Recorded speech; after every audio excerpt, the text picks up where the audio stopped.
కాణిపాక ఆలయంలో అపచారం జరిగింది. విరిగిన పాలతో విగ్రహమూర్తికి అభిషేకం చేస్తున్నారు అధికారులు. చెడిపోయిన పాలను స్థానికులు భక్తులకు విక్రయిస్తున్నారు.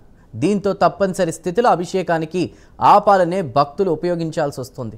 ఈ పరిస్థితులపై చర్యలు తీసుకోకుండా భక్తుల మనోభావాలను దెబ్బతీసేలా ఆలయ ఉద్యోగులు వ్యవహరిస్తున్నారు. ఆలయ ఉద్యోగుల తీరుపై కాణిపాక భక్తులు తీవ్రంగా మండిపడుతున్నారు. ఇలాంటి పరిస్థితులు పునరావృతం కాకుండా చర్యలు తీసుకోవాలని కోరుతున్నారు.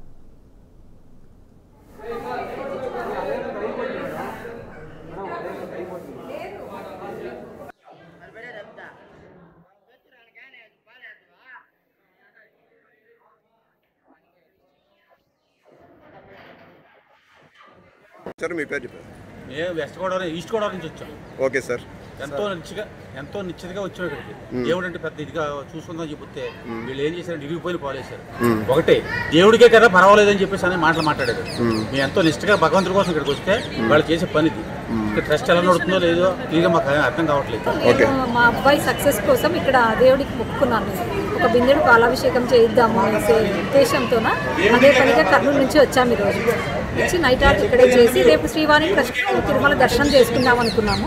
సో పాలు దొరుకుతాయండి అంటే ఎన్ని లీటర్లైనా ఇస్తాం మేడం అన్నారు. సో మేము 2 టికెట్స్ తీసుకున్నాము. వాటికి 4 లీటర్స్ ఇచ్చాము. అగైన్ మాకు ఎక్స్ట్రా పాలు కావాలి అన్నాను. ఒక 10 లీటర్స్ ఇస్తాం మేడం అన్నాను. సో వీ పెయిడ్ అమౌంట్ ఇది milk vendor, but he has given broken milk.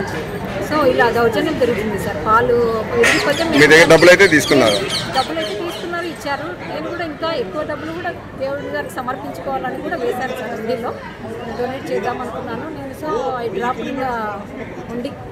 So మాకు ఇంత అన్యాయం చేయకూడదు సార్. నేనే కాదు, ఎవరైనా పబ్లిక్ వచ్చినా కానీ ఇలా అన్యాయంగా విరిగిపోయిన పాలు ఇచ్చి పాలు ఇస్తే దేవుడు భక్తులందరినీ మోసం చేస్తున్నారు. సరే మీ